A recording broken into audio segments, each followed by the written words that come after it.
Hi friends, it's me Clint. ഇന്ന് നമ്മൾ discuss ചെയ്യുന്നത് റോട്ട് വീലർ ഫസ്റ്റ് ടൈം ഓണേഴ്സിന് സ്യൂട്ടബിൾ ആയിട്ടുള്ള ഒരു ഡോഗ് ബ്രീഡ് ആണോ, പിന്നെ ഫസ്റ്റ് തന്നെ റോട്ട് വീലറിനെ വളർത്തുമ്പോൾ നമ്മൾ എന്തൊക്കെ കാര്യങ്ങൾ ശ്രദ്ധിക്കണം, പിന്നെ അതുകൂടാണ്ട് മന്ത്ലി എക്സ്പെൻസ് എത്ര വരും, അങ്ങനെയുള്ള മെയിൻലി ഇമ്പോർട്ടൻ്റ് ആയിട്ടുള്ള ഒരു ഡോഗിനെ നമ്മൾ വാങ്ങുന്നതിന് മുമ്പ് അതിനുശേഷവും നമ്മൾ അറിഞ്ഞിരിക്കേണ്ട ബേസിക് ആയിട്ടുള്ള കാര്യങ്ങളാണ് നമ്മൾ ഈ വീഡിയോയിൽ ഡിസ്കസ് ചെയ്യുന്നത്.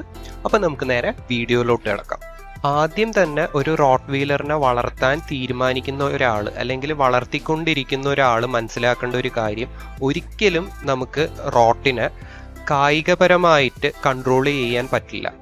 ഇതിനെ ആകെ കൺട്രോൾ ചെയ്യുക അല്ലെങ്കിൽ നമ്മൾ പറയുന്ന രീതിയിൽ അനുസരിപ്പിക്കുക എന്നുള്ളൊരു രീതി ഇമോഷണലി നമ്മൾ ഈ നായയായിട്ട് ഒരു കണക്ഷൻ ഉണ്ടാക്കിയെടുക്കുക എന്നുള്ളത് മാത്രമേ പോസിബിൾ ആയിട്ടുള്ള കാര്യമുള്ളൂ. ഒരു പ്രായപൂർത്തിയായ ഒരു മെയിൽ റോട്ടിന് ഏകദേശം 50 മുതൽ 60 അടുത്ത് ഭാരം വരും. ആ ഒരു നായ് അത്യാവശ്യം ഓടി വന്ന് നമ്മളുടെ മേത്ത് ചാടി കയറി കഴിഞ്ഞാൽ നമുക്ക് എത്ര ശതമാനം അതിനെ പിടിച്ചു നിർത്താൻ പറ്റുന്നത് നിങ്ങൾക്ക് ആലോചിക്കാവുന്നത് തന്നെയുള്ളൂ. അപ്പം എപ്പോഴും എന്താ പറയുക, നമ്മൾ ഇമോഷണലി അതായിട്ടൊരു അറ്റാച്ച്മെന്റ് ഉണ്ടെങ്കിൽ മാത്രമേ നമുക്ക് ആ ഒരു നായിനെ കൺട്രോൾ ചെയ്യാൻ പറ്റുള്ളൂ. ഇമോഷണലി അറ്റാച്ച്മെന്റ്, അത് കൂടാണ്ട് ബേസിക് ആയിട്ടുള്ള ട്രെയിനിങ്, ഇത് രണ്ടുമാണ് എപ്പോഴും ആദ്യമായിട്ട് റോട്ടിനെ വളർത്തുന്നവരായാലും ഓൾറെഡി റോട്ട് നിങ്ങൾക്ക് ഉണ്ടെങ്കിലും മനസ്സിലാക്കേണ്ട കാര്യം. ഈ ഡോഗിനെ നമുക്ക് എങ്ങനെ ഇമോഷണലി കൺട്രോൾ ചെയ്യുക, എങ്ങനെ വളർത്തിക്കൊണ്ടുവരാം, ഇങ്ങനെയുള്ള ടോപ്പിക്കിലോട്ട് കടക്കുന്നതിന് മുമ്പ് ഇത് എങ്ങനെയുള്ളവർക്കാണ് സൂട്ടബിൾ ആയിട്ടുള്ളതെന്ന് നോക്കാം. നിങ്ങൾക്ക് ആദ്യമായിട്ടാണെങ്കിലും നിങ്ങൾ അത്യാവശ്യം നായ്ക്കളെ വളർത്തി പരിചയമുള്ള ഒരു വ്യക്തിയാണെങ്കിലും നിങ്ങൾക്ക് സമയം എന്നുള്ള ഒരു കാര്യം ഉണ്ടെങ്കിൽ മാത്രം ഒരു ദിവസം ഏകദേശം ഏറ്റവും ചുരുങ്ങിയത് ഒരു 10-15 മിനിറ്റ് എങ്കിലും നിങ്ങളുടെ നായയുടെ കൂടെ നിങ്ങൾക്ക് സ്പെൻഡ് ചെയ്യാൻ ടൈം ഉള്ള ഒരാളാണെങ്കിൽ നിങ്ങൾക്ക് റോട്ടിന് എടുക്കുന്നതുകൊണ്ട് കുഴപ്പമില്ല.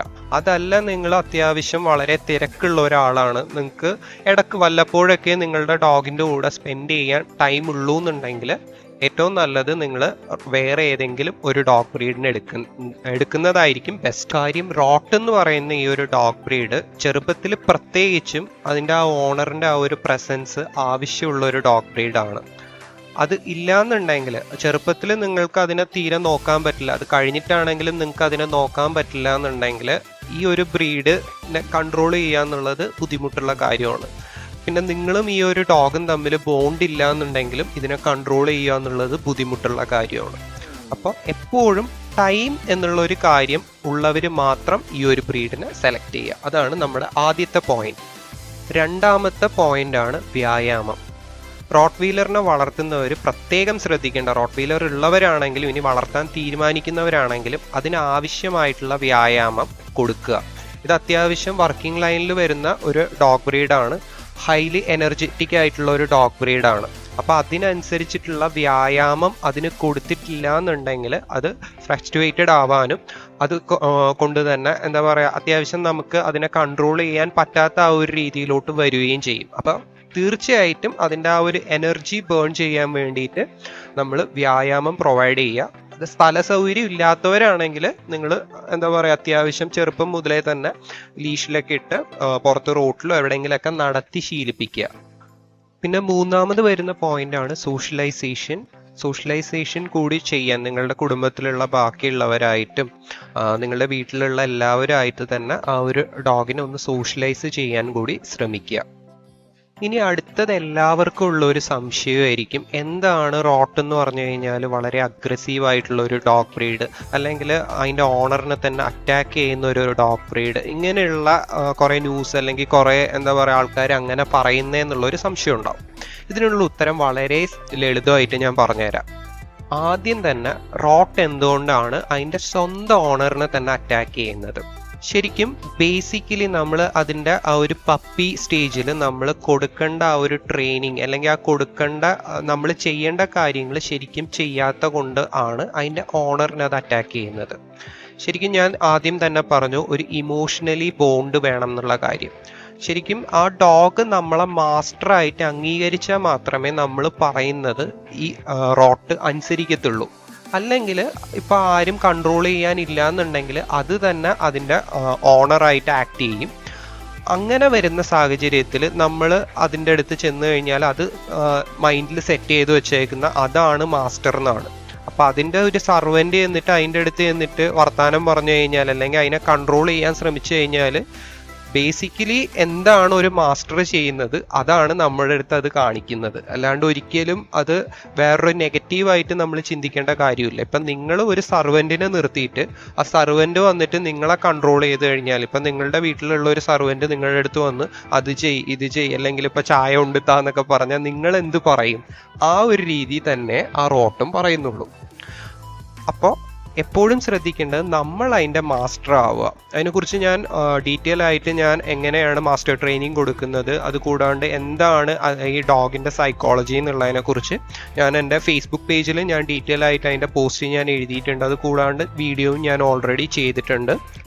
അപ്പോൾ അത് കാണാത്തവരാണെങ്കിൽ അത് ചെന്ന് കാണുക. പിന്നെ രണ്ടാമത്തെ ഡൗട്ടാണ്, എന്തുകൊണ്ടാണ് ബാക്കിയുള്ള ഇപ്പോൾ സ്ട്രേഞ്ചേഴ്സിൻ്റെ അടുത്ത് ബാക്കിയുള്ള ഡോഗ് ബ്രീഡ്സിനെക്കാളും അഗ്രസീവ്നെസ് റോട്ട് കാണിക്കുന്നത്?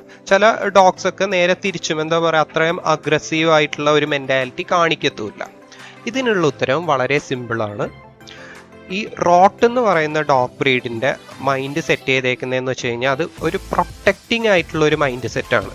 അതിൻ്റെ ഓണറിനെ ബാക്കിയുള്ള വ്യക്തികളിൽ നിന്ന് അല്ലെങ്കിൽ ബാക്കിയുള്ള മൃഗങ്ങളിൽ നിന്ന് എപ്പോഴും പ്രൊട്ടക്റ്റ് ചെയ്യുക, തൻ്റെ കുടുംബത്തിനെയും വീട്ടുകാരെയും എന്നുള്ള ഒരു മൈൻഡ് സെറ്റാണ് റോട്ടിനുള്ളത്. അതേസമയം ഇപ്പോൾ ഒരു ലാബിനെന്ന് പറഞ്ഞു കഴിഞ്ഞാൽ ഫ്രണ്ട്ലി ആയിട്ടുള്ള ഒരു മൈൻഡ് സെറ്റാണ്. അതിനെ നമ്മളിപ്പോൾ പ്രത്യേകിച്ച് ഒന്നും ട്രെയിൻ ചെയ്തില്ല എന്നുണ്ടെങ്കിൽ എല്ലാവരുടെ അടുത്തും അത് വളരെ ഫ്രണ്ട്ലി ആയിട്ടുള്ള ഒരു മെൻറ്റാലിറ്റി കാണിക്കും. അതേസമയം റോട്ടിനെ നമ്മൾ അത്യാവശ്യം ട്രെയിൻ ചെയ്യുവാണ്, സോഷ്യലൈസ് ചെയ്യുവാണ്, ഈ പറഞ്ഞ പോലെ എല്ലാവരെയും പരിചയപ്പെടുത്തുവാണെന്നുണ്ടെങ്കിൽ അത് ഫ്രണ്ട്ലി ആയിട്ടുള്ള മെൻറ്റാലിറ്റി കാണിക്കും.